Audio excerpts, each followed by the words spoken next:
This is a spoiler warning. Ooh, click away or maybe save for later. Or stick around.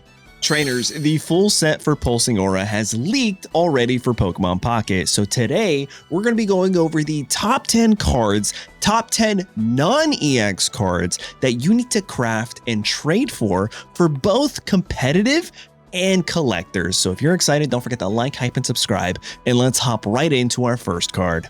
Now, the first Pokemon card I'm going to recommend for competitive players is going to be Bombardier because of its ability, Villainous Delivery. Now, if you're a competitive player, Dark-type Pokemon have been in a sweet spot for pretty much forever, and this Pokemon literally buffs them. So it says as long as this Pokemon is on your bench, your active Darkness Pokemon's retreat cost is 1 less. So things like your Hydreigon now will retreat for only 1 energy, so you'll never be locked in. And on top of that, your Mega Absol will retreat for free, your Nihilego will retreat for free, as well as so many brand new Darkness Pokemon. So if you're a Darkness enthusiast, this is definitely one of the first cards you're going to want to craft. And for 3 diamonds, it'll be 150 pack points. And if you don't want to craft it, you can trade for it. Again, it's for 3 diamonds. So definitely the first card on our list. Next up is going to be recommended for those looking for versatility, and that's Kupfu. And it's mainly because of its evolutions, but we're going to include it in today's list. For only 1 diamond, it's only going to cost 35 pack points. So if you get lucky and pull any of its evolutions, then maybe this is one of the first Pokemon you're going to want to craft. And we'll talk about that once we get to the evolutions. But this card itself ramps itself for only 1 energy. So if you're playing Water or Darkness, you give it to this Kupfu, you attach it, training, and now you have an extra energy. So by the second turn, you evolve and you'll have 3 energy on whichever Urshifu you want to attack with. And that single strike Urshifu is definitely a card in today's list because of its double typing. It's giving you so much value. So if you're going to spend 150 pack points on a card, maybe get a card that's giving you darkness and fighting coverage, especially with that new stadium, which we'll talk about in a quick second. But this card already by turn 2, you can hit your opponent for 110 and you're only discarding 1 darkness energy. So that's the 3rd card on today's list. And the 4th card is the Rapid Strike Urshifu, which is a water type, and only for 2 energy, you still discard 1 water. You can snipe one of your opponent's benched Pokemon. Very strong, and those are our first 4 cards. Now let's go into the 5th card that I would highly recommend, especially if you're a competitive player. And that's going to be the brand new Victini. Especially if you're also a Gamba player, this ability is amazing. For only fire types though. Once during your turn, after you flip any number of coins for an attack from one of your fire Pokemon, you may ignore all those results and then flip those coins again. Begin flipping them again. You can only use 1 Victory Star ability each turn, so it doesn't stack. This, for 3 diamonds, which is 150 pack points, would be so great with things like your Moltres EX from Genetic Apex and a ton more fire support in this actual set. So I think Victini is going to be a staple that's going to last with us for a very, very long time. And those are the first 5 out of the top 10 for competitive players. So let's hop into 6 and keep going. Next up is actually one of the crown rares of the set, which is Celebi, but the base form is 150 pack points, or you can trade for it, and it's the ability. This ability might go over some of your guys' heads, but like it's going to be so incredibly impactful because of how strong it is in the official standard TCG with a Pokemon like Relicanth, which does the same thing. Each of your evolved Pokemon can use any attack from its previous evolutions. And to be honest, if I read this myself, I'd be like, oh, that's kind of mid. It's literally just Memory Light, but as a Pokemon. But this guy sits on your bench, and now in a grass core where you have things like Quick Grow Extract, you're always having your stage 1 as well. So now you're always having access to your basic and your stage 1 and your stage 2 attacks at all times. And that's just 1 core typing. You can put this in to any deck because it can attack for colorless, but also that ability isn't locked to a specific typing. So I'm very excited to see the combos that you guys can come up with for this new guy. Next up is Field Blower. I feel like the utility of this is pretty strong. You could discard a Pokemon Tool card or a Pokemon Stadium card in play, and the tool can be from either your opponent or your own Pokemon. So the flexibility of this item card, I think, is pretty much a must. You can slot this into almost any deck, and for only 2 diamonds, it costs 70 pack points. So if you get unlucky and you don't find your copies, this definitely could be one of the first cards that you craft for. Speaking of which, another 2-star 70 pack point to craft for is the Cabby supporter, which essentially says put a random stadium card from your deck into your hand. Now, the stadiums we already have are pretty strong, but this next stadium I'm about to show you guys, especially if you're playing the Urshifu archetype core, is going to be insane. So definitely Cabby. But now let's check out this new stadium. And that's Bounded Field. When I first read this, I was like, there's no way they're giving us a card like this. I must be misreading it. But let's read it together.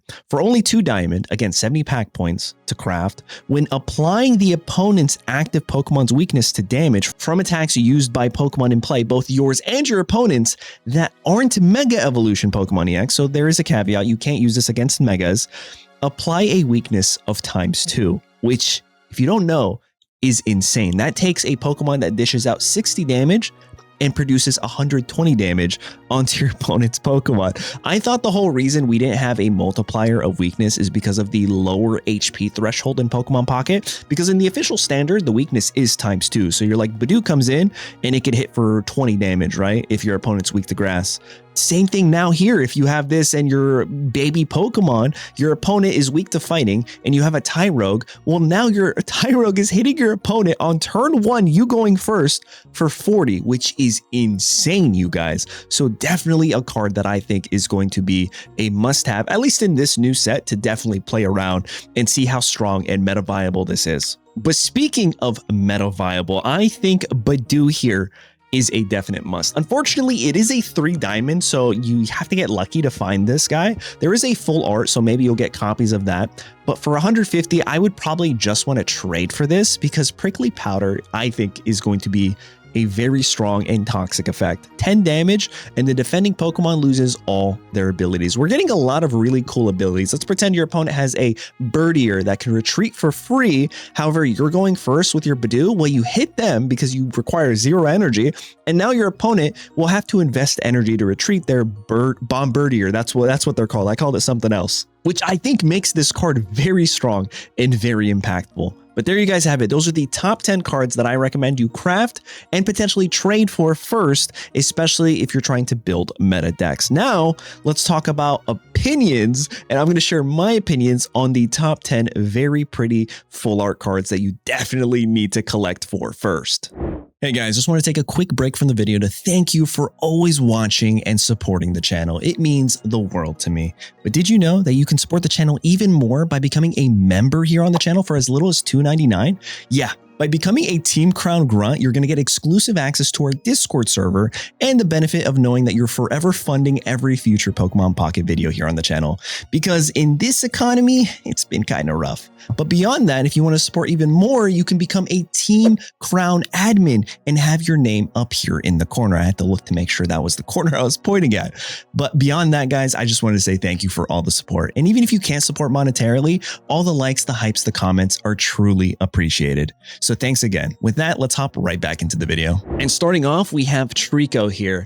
And it's not just because of Trico, though. It's because of the continuing art that we have going on here. So we have Trico, which looks amazing, but then we actually have a stage 1 Grovyle that continues the art piece, which I think everyone's going to have to flex. If you're going to play Sceptile, like a Mega Sceptile deck, you're going for these full arts, man.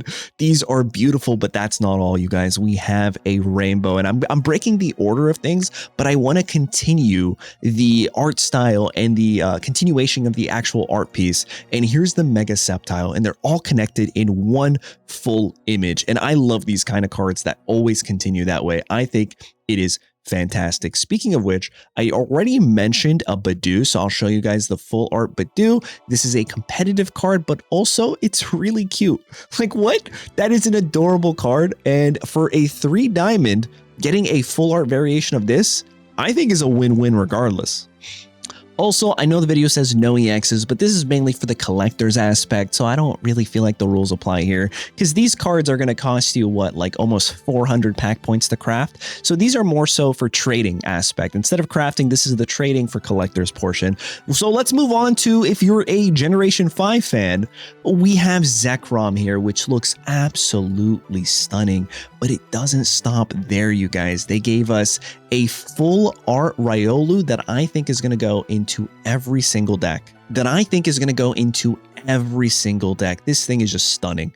Even though it's a 60 HP, the attack is pretty solid, and it's just an overall very aesthetically pleasing card. Next up is going to be Meloetta. I like the card's effect, but also the art style of this card and the card just dancing right there, I think is pretty cool. Them having a different variation of Meloetta, I think is really neat. And on top of that, the card that I feel like a lot of people might not like, but I think is one of the cutest cards, is the brand new Melton here. The attack isn't crazy, but this little guy just sitting on like a shelf of tools is the cutest thing ever. But now we're going to get into the EX cards for collectors. Now, again, I know I said no EXs, but if you're a collector, you're probably going for one of these two rainbow border cards, and I think these are the best.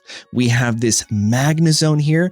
It's just all the Magnemite revolving around it. It's aura. You guys, this is absolute just aura right here, and there's nothing you could say that'll change my mind. And speaking of aura, we got, what's his name? How do you pronounce it? Zoruk, I think that's how you pronounce it, with this absolute gem of a chase card. I think this is my chase card. I hope we're going to pull it on day one.